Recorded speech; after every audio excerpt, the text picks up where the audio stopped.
अस्सलाम वालेकुम नाजरीन ये साडा किचन गार्डन माशाअल्लाह घर दे विच छोटी सत्ता ते सब्जियां लई खड़े से बगैर खाद बगैर पैसटीसाइड बगैर जहरें दे प्योर सब्जी साफ सुथरी सब्जी कैमिकल तो पाक बेहतरीन सब्जी माशाअल्लाह।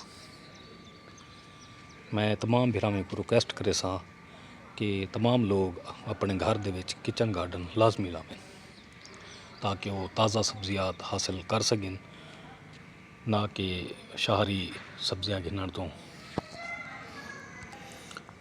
शहरी सब्जियां कैमिकल वाली सब्जियां होंदियां, गटरें का पानी होंदे, उन तो बाद पैसटीसाइड जहरें का बेतहाशा इस्तेमाल किया वेंदे, उन तो बाद उहदे विच फर्टिलाइज़र दी बेहद डोज पाती वेंदी है, जिहड़ा सेहत वास्ते नुकसान है। ये ताज़ा सब्जियां का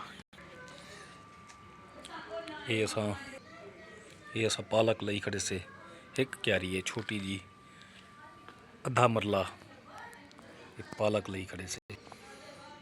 पालक तो बाद ये मेथरा है जिहड़ा असा बिल्कुल छोटी जी सतह दे विच छोटी जी क्यारी एक बड़ा करी ते मेथरा लई खड़े से। मेथरे तो बाद ये मैथी है, ये भी एक छोटी जी क्यारी बड़ी खड़े से।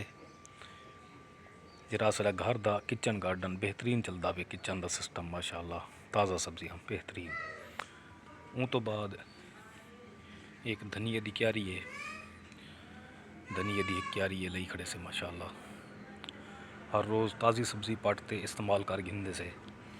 उन तो बाद एक लैन मुंगरे दी लाते से,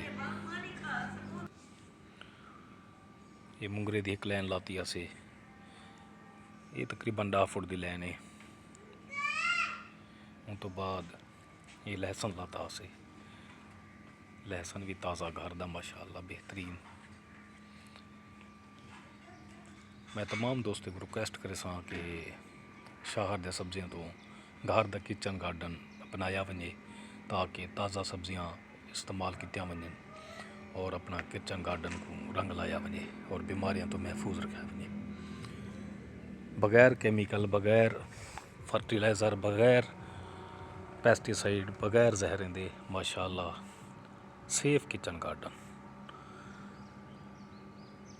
असा ये लाता असे 10वीं दी 15 तरीक को माशाअल्लाह। अज 11वीं दी 10 तरीक ते ये 11वीं दी 10 मतलब ये 20 ॾींहं ये मुकम्मल तैयार थी है। 20 ॾींहं तो बाद ये साडी सब्जी लै पी है। घर दी सब्जी असा इस्तेमाल करेंदे खड़े से माशाअल्लाह।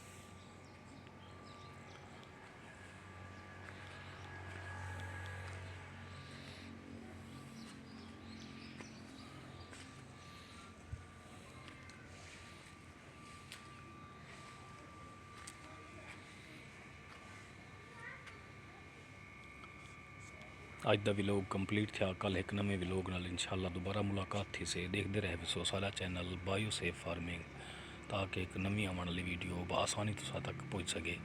सारे चैनल को सब्सक्राइब कर गिन सो, लाइक शेयर भी कर दे सो, सारी हौसला अफजाई की करो। सारे चैनल को देखते रहे सो। अल्लाह हाफिज़।